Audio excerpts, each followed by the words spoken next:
bienvenue. Aujourd'hui, on s'attaque à un sujet énorme qui touche des millions d'hommes, mais qui reste trop souvent derrière la porte de la chambre. Je parle des troubles de l'érection. Oui, et c'est important d'en parler. Et les sources qu'on a pour cette analyse sont fascinantes. Elles nous disent une chose, on ne parle pas que de sexualité. On parle d'un message, peut-être même du premier avertissement que le corps envoie sur notre état de santé général. C'est exactement ça. On va parler de mécanique, de solutions, bien sûr, mais le fil rouge de notre discussion, c'est vraiment cette idée. Écouter son corps. Un trouble de l'érection, c'est pas une fatalité, ni une honte, c'est un symptôme. Un symptôme. Voilà. Et notre but aujourd'hui, c'est de décoder ce symptôme, de comprendre ce qu'il nous dit sur notre santé globale, et surtout, de voir l'éventail incroyable de solutions qui existent. Parfait. Alors commençons par la base, pour que tout le monde soit bien sur la même longueur d'onde. On entend souvent parler de panne, mais à partir de quand on parle vraiment de dysfonction érectile, d'un point de vue, disons, clinique? C'est super important de commencer par là parce qu'il faut vraiment dédramatiser. Avoir une difficulté de temps en temps, ça arrive absolument à tout le monde. Oui, la fatigue, le stress. La fatigue, un excès d'alcool, un gros stress, ce n'est pas ça la dysfonction érectile. On commence à parler d'un trouble établi quand l'incapacité à obtenir ou à maintenir une érection suffisante pour un rapport, ça devient récurrent. Ou persistant. D'accord, les documents qu'on a à consulter s'accordent sur une durée d'au moins 3 mois pour que ce soit vraiment significatif. 3 mois de difficultés récurrentes. D'accord, c'est un critère clair. Et les chiffres sont frappants. On parle d'un homme sur 5 entre 40 et 49 ans. Et ça monte à près d'un sur 2 entre 60 et 69 ans. C'est énorme. On est très, très loin du cas isolé. Et pourtant, le silence est assourdissant. C'est tout le paradoxe. C'est l'un des problèmes les plus courants en consultation, mais les sources sont formelles, moins d'un quart des hommes concernés osent en parler. Moins d'un quart. Oui. Certains attendent des années et parfois plus de 6 ans avant de faire la démarche. Souvent par gêne ou parce qu'ils voient ça comme une atteinte à leur virilité, quoi. Et justement, arrêtons-nous là-dessus, parce que c'est le point essentiel. En préparant cette discussion, ce qui m'a le plus marqué, c'est que ce silence, il peut être dangereux. Tous les documents convergent vers une idée incroyablement puissante. Laquelle? La dysfonction érectile est souvent le tout premier signe clinique d'une maladie cardiovasculaire. C'est le concept de symptôme sentinelle. C'est peut-être l'information la plus cruciale de notre échange aujourd'hui. L'explication, elle est purement physique. C'est une histoire de plomberie, si on veut. De plomberie. Oui, les artères du pénis sont minuscules. Elles font entre 1 et 2 mm de diamètre.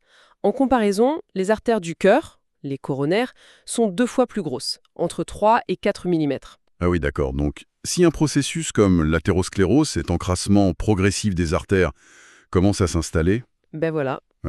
les plus petits tuyaux vont se boucher en premier. C'est logique. Un infarctus, un AVC, c'est un signal d'alarme précoce, une chance inouïe de faire de la prévention avant qu'il ne soit trop tard. C'est incroyable. Je me souviens d'un homme que j'ai accompagné, la cinquantaine, venu pour ça. En creusant, son médecin lui a fait passer un bilan cardiaque qui a révélé une artère coronaire bouchée à 80%. Il me dit souvent que ce trouble érectile lui a littéralement sauvé la vie. C'est une histoire qui change complètement la perspective. Ce n'est plus un problème de performance, c'est un voyant qui s'allume sur le tableau de bord.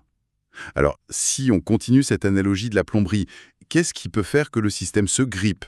Quelles sont les grandes familles de causes? Alors la première, la plus fréquente, c'est justement cette cause vasculaire, la plomberie. Soit le sang n'arrive pas en quantité suffisante parce que les artères sont abîmées, rigides, soit il y a ce qu'on appelle une fuite veineuse. Une fuite veineuse, hein? Oui, dans ce cas, le sang arrive bien, mais il n'est pas correctement piégé dans les corps caverneux. Les corps caverneux, juste pour être clair, ce sont ces 2 cylindres de tissu un peu spongieux qui se gorgent de sang pour créer la rigidité. C'est bien ça? C'est exactement ça. En cas de fuite veineuse, l'érection peut démarrer, mais elle ne tient pas. Elle perd vite en rigidité. C'est un problème de joint, en quelque sorte. D'accord. Donc, on a la plomberie, mais j'imagine que le câblage électrique qui commande tout ça est aussi fondamental. Absolument. C'est la deuxième grande famille de causes, les causes neurologiques. L'érection, c'est une commande qui part du cerveau, qui voyage le long de la moelle épinière et des nerfs. Jusqu'au pénis. Voilà. Et tout ce qui endommage ce câblage peut interrompre le message. On pense au diabète, qui à long terme abîme les petites terminaisons nerveuses, la sclérose en plaques ou les suites d'une chirurgie de la prostate. On a donc les tuyaux et le câblage. Est-ce qu'il y a aussi un aspect carburant? Je veux dire, les hormones, la testostérone, ça joue un rôle direct dans la mécanique ou c'est juste sur le désir? Excellente question, c'est la troisième famille, les causes hormonales. Et oui, la testostérone, c'est un carburant essentiel. Un déficit qu'on appelle l'hypogonadisme a un double impact. D'abord sur la libido, le désir. L'étincelle de départ. Exactement, mais aussi directement sur la mécanique.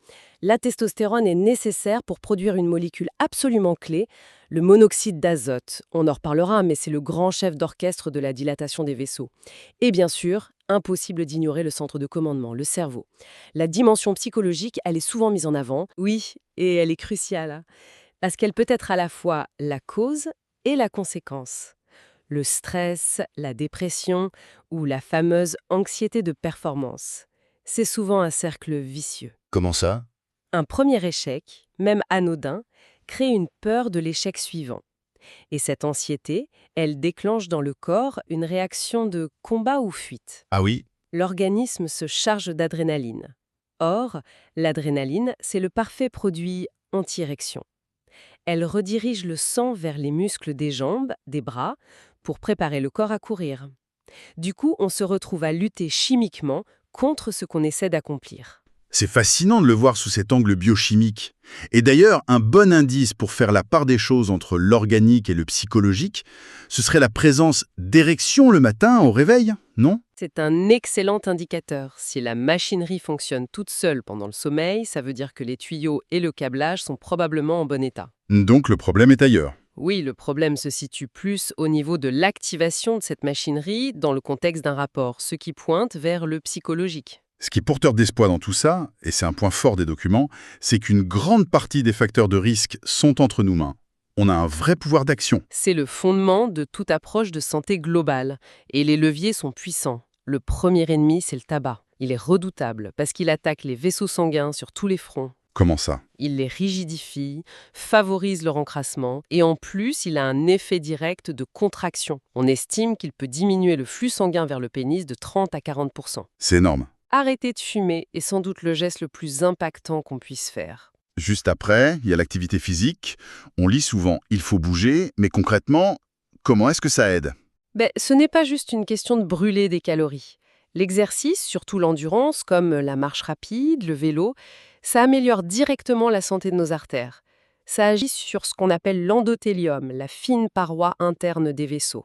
C'est comme un entraînement pour les artères, en fait? C'est exactement ça. Ça les rend plus souples, plus réactives et plus à même de produire ce fameux monoxyde d'azote. Les études montrent que 150 minutes d'activité modérée par semaine peuvent réduire les symptômes de 30 à 40%. C'est considérable. Et le poids? On lit dans les sources que l'obésité triple presque le risque. Quel est le lien mécanique? Le lien est multiple. D'abord, l'excès de graisse abdominale, c'est un foyer d'inflammation chronique qui abîme les vaisseaux.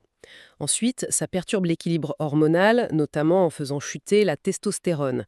Et puis, C'est souvent lié au diabète, à l'hypertension. voilà, à l'excès de cholestérol, qui sont tous des destructeurs de la fonction érectile. Mais la bonne nouvelle, c'est qu'il n'est pas nécessaire de viser un poids de mannequin. Une perte de poids de seulement 10% peut déjà entraîner une amélioration significative.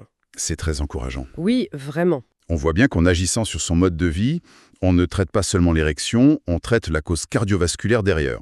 Parlons maintenant des solutions plus directes. Ce que j'ai trouvé intéressant, c'est que les sources ne dressent pas de mur entre les approches naturelles et médicales. Le meilleur exemple, c'est le ginseng d'Asie, le Panax ginseng. Attendez, le ginseng. On le voit partout, souvent dans des cocktails toniques, aux promesses un peu vagues. Qu'est-ce qui le rend différent ici? Comment on sait que ce n'est pas juste un effet placebo? C'est la question qu'il faut se poser. La différence, c'est la validation scientifique. Pour le ginseng, on a 6 essais cliniques randomisés contre placebo. C'est la norme la plus élevée en recherche. Et ils ont tous montré une efficacité? Tous, une efficacité supérieure au placebo. Et on comprend son mécanisme d'action. Ses principes actifs, les ginsénosides, stimulent directement la production de monoxyde d'azote par la paroi des vaisseaux. Ah, on y revient toujours. toujours. Il agit donc à la source du problème vasculaire. Bien sûr, il faut choisir un extrait de qualité et la posologie efficace se situe entre 1 et 3 grammes par jour. C'est beaucoup plus précis qu'un simple remède de grand-mère, c'est sûr. Et du côté des traitements médicaux, il y a les fameuses pilules bleues et leurs dérivés. Comment ça marche exactement? Alors, ce sont les inhibiteurs de la PDE5.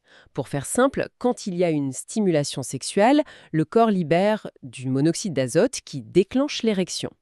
Pour que l'érection ne soit pas permanente, une autre enzyme, la PDE5, vient nettoyer ce message pour que tout revienne à la normale.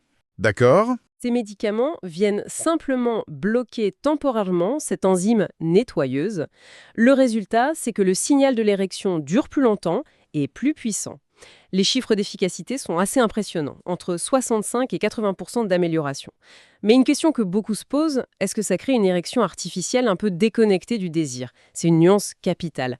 Absolument pas. Ces médicaments ne sont pas des déclencheurs automatiques. Sans désir, sans stimulation, sans excitation, il ne se passe rien. Rien du tout. Rien. Ils ne font que amplifier et maintenir une réponse naturelle. C'est pour ça que si la cause est un manque de désir dû à une testostérone basse, il faudra d'abord corriger ce problème hormonal. Ce qui me semble important, c'est de ne pas les voir comme une solution magique qui permet d'ignorer le fameux symptôme sentinelle. Vous mettez le doigt sur un point essentiel. L'approche la plus intelligente est intégrée. On utilise le médicament pour retrouver une vie sexuelle satisfaisante et la confiance, ce qui est fondamental. Et en parallèle, on travaille sur le fond avec l'hygiène de vie, l'alimentation, l'exercice, l'arrêt du tabac. Voilà. Pour traiter la cause profonde et protéger son cœur, les deux vont de pair. Alors très concrètement, si une personne qui nous écoute se reconnaît dans cette situation, qu'elle ressent ces difficultés de manière récurrente, quel est le tout premier pas à faire? Ça peut paraître intimidant. Le premier pas, le plus simple et le plus important, c'est d'en parler. Et le meilleur interlocuteur pour commencer, c'est le médecin traitant. Il est là pour ça, il a l'habitude. Et il va faire quoi? Il pourra faire un bilan initial très simple mais très complet. Un interrogatoire pour bien comprendre le contexte, un examen clinique et une prise de sang. Une simple prise de sang. Oui, pour vérifier la glycémie, le cholestérol et un dosage de la testostérone, idéalement le matin, entre 8 heures et 10 heures, là où elle est à son pic. Et avec ces éléments, il pourra déjà poser des bases et, si besoin, orienter vers un spécialiste comme un urologue. L'important, c'est vraiment de briser l'isolement. Exactement. Si on devait résumer notre discussion, le premier message serait « ce n'est pas dans votre tête, c'est fréquent, et surtout, ce n'est pas une fatalité.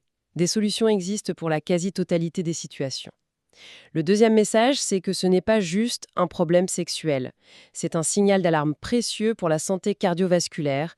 L'écouter, c'est potentiellement ajouter des années de vie en bonne santé. Et le troisième point, c'est qu'une approche globale qui combine le meilleur de l'hygiène de vie, des aides naturelles validées par la science comme le ginseng, et si nécessaire un traitement médical bien conduit, permet de retrouver une fonction satisfaisante dans près de 90% des cas. L'optimisme est donc vraiment de mise. Carrément. Pour finir, je me pose une question. Au-delà de toute la mécanique qu'on a décrite, que nous dit ce symptôme sur notre rythme de vie, notre rapport à la performance, notre niveau de stress? Et si finalement, l'écoute attentive de ce message que le corps envoie était la première étape vers un bien-être bien plus large qui dépasse de loin la seule sphère intime?